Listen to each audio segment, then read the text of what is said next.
Hello दोस्तों, कैसे हैं आप। दोस्तों, आज मैं फिर से एक नई वीडियो आपके लिए लेकर आया हूं, जो कि आपके सल्तनत काल की वीडियो है, जिसमें बहुत सारे महत्वपूर्ण क्वेश्चंस हैं।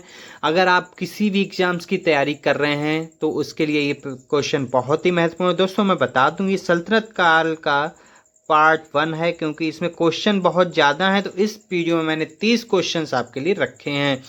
जिसने भी अभी तक मेरा चैनल सब्सक्राइब नहीं किया है वो चैनल को सब्सक्राइब करके बेल आइकन दबा दे, जिससे कि आगे आने वाली वीडियोज में उसे मिल सके, क्योंकि बहुत ही इंपॉर्टेंट वीडियो आने वाली हैं। चलिए शुरू करते हैं नंबर 1 से। मक्का सऊदी अरब में स्थित है। यहीं पर 570 ईस्वी में इस्लाम धर्म के प्रवर्तक हजरत मोहम्मद साहब का जन्म हुआ था। 2 नंबर है आपका, मोहम्मद साहब मक्का से मदीना 622 ईस्वी में गए थे। तभी से हिजरी संबंध प्रारंभ हुई थी। 3 नंबर है, मोहम्मद साहब की मृत्यु 632 ईस्वी में हुई थी। नंबर 4 है, फारसी ग्रंथ चचनामा से अरबों द्वारा सिंध विजय की जानकारी मिलती है। सिंध विजय की जानकारी किस फारसी ग्रंथ से मिलती है? तो वो है चचनामा। चचनामा से सिंध विजय की जानकारी मिलती है। 5 नंबर है आपका, 999 से 1027 ईस्वी के बीच महमूद गजनी, जिसे गजनवी भी कहा जाता था, उसने भारत पर 17 बार आक्रमण किया था। आगे 6 नंबर है आपका,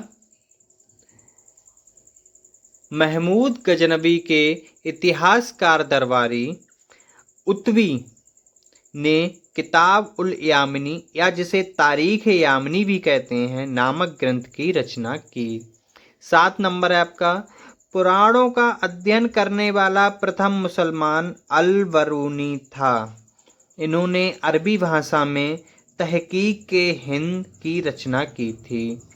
8 नंबर है आपका, शिहाबुद्दीन मोहम्मद गौरी का प्रथम आक्रमण 1175 ईस्वी में मुल्तान पर हुआ था। 9 नंबर है, 1191 में पृथ्वीराज चौहान और गोरी के मध्य तराइन का प्रथम युद्ध हुआ। इसमें शिहाबुद्दीन गोरी पराजित हुआ था। 10 नंबर है, 1192 ईस्वी में तराइन के द्वितीय युद्ध में मोहम्मद गौरी द्वारा पृथ्वीराज चौहान की पराजय के बाद भारत में मुस्लिम शक्ति की स्थापना हुई। भारत में मुस्लिम शक्ति की स्थापना कब हुई? 1192 ईस्वी में तराइन के द्वितीय युद्ध के बाद, जिसमें मोहम्मद गौरी ने पृथ्वीराज चौहान को पराजित किया था। आगे आपका 11 नंबर है, 1194 ईस्वी में चंदावर के युद्ध में मोहम्मद गौरी कन्नौज के गहड़वाल राजा जयचंद को पराजित किया था। 12 नंबर है, मोहम्मद गौरी के सिक्कों पर देवी लक्ष्मी की आकृति बनी थी या बनी है, और दूसरे तरफ कलमा अरबी में खुदा हुआ है।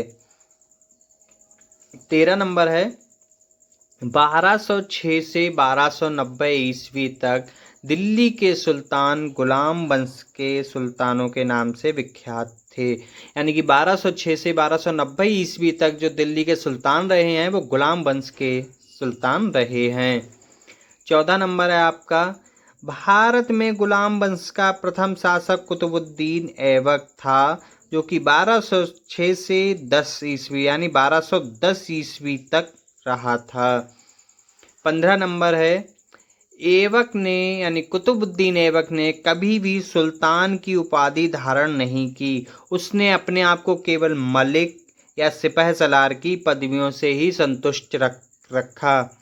उसे लाख बख्श भी कहा जाता था, क्योंकि लाख बख्श उसका जो नाम पड़ा था, उसका अर्थ होता है लाखों को देने वाला। उसकी दान प्रवृत्ति के कारण उसे लाख बख्श भी कहा जाता था।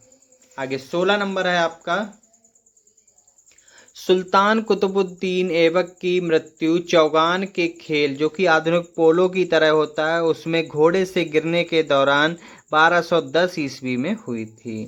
17 नंबर, दिल्ली का पहला सुल्तान इल्तुतमिश था, जिसने खुद को सुल्तान वो कहलाया था। 18 नंबर है, सल्तनत युग के 2 महत्वपूर्ण सिक्के, चांदी का टका जो 175 ग्रेन का होता था और तांबे का जीतल इल्तुतमिश ने ही आरंभ किए। 19 नंबर है, मंगोल नेता चंगेज खां भारत की उत्तर पश्चिम सीमा पर इल्तुतमिश के शासनकाल में आया था।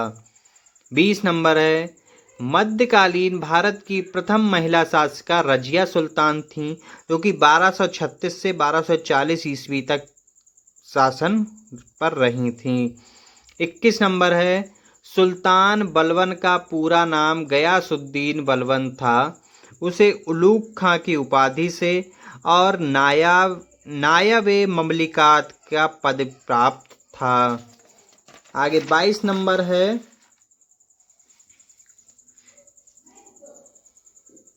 बलबन ने रक्त और लौह की नीति अपनाई थी।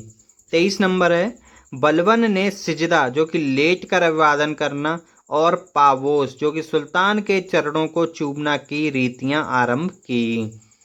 24 नंबर है, अलाउद्दीन खिलजी पहला सुल्तान था जिसने धर्म पर राज्य का नियंत्रण स्थापित किया था।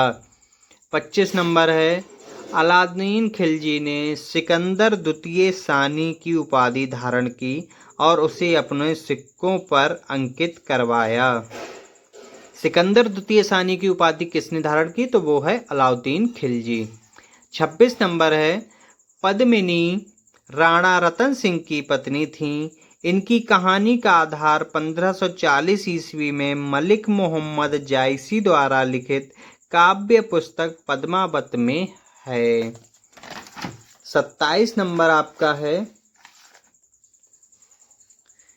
अलादीन के आक्रमण के समय देवगिरी का शासक रामचंद्र देव था। 28 नंबर है, अलाउद्दीन पहला सुल्तान था जिसने भूमि की पैमाइश कराकर लगान वसूलना प्रारंभ किया था। भूमि का लगान किसने वसूलना प्रारंभ किया था? तो अलाउद्दीन ने। 29 नंबर है, अलाउद्दीन ने एक पृथक विभाग दीवान ए मुस्तकराज की स्थापना की। इसने परंपरागत लगान अधिकारियों से लगान वसूल का अधिकार छीन लिया।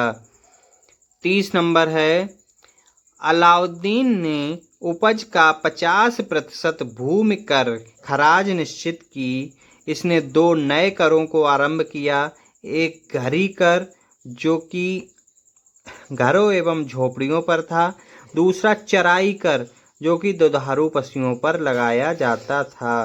तो दोस्तों ये 30 क्वेश्चन हुए इस वीडियो में, जो कि सल्तनत काल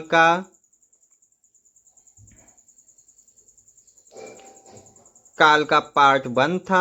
आगे के इसमें से और भी महत्वपूर्ण क्वेश्चंस पार्ट 2 में हम लेकर आएंगे आपके लिए। तो सारे क्वेश्चंस देखने के लिए बने रहिएगा मेरे चैनल के साथ। चैनल को सब्सक्राइब कीजिए, बेल आइकन दबाइए, जिससे कि आगे की वीडियो के नोटिफिकेशंस आपको मिलते रह सकें। वीडियो में कमेंट करके बताइए कि कौन सा क्वेश्चंस आपको सबसे बढ़िया लगा या कौन से क्वेश्चंस आपको पहले से पता थे। कि वीडियो देखने के लिए आप लोगों का बहुत बहुत धन्यवाद।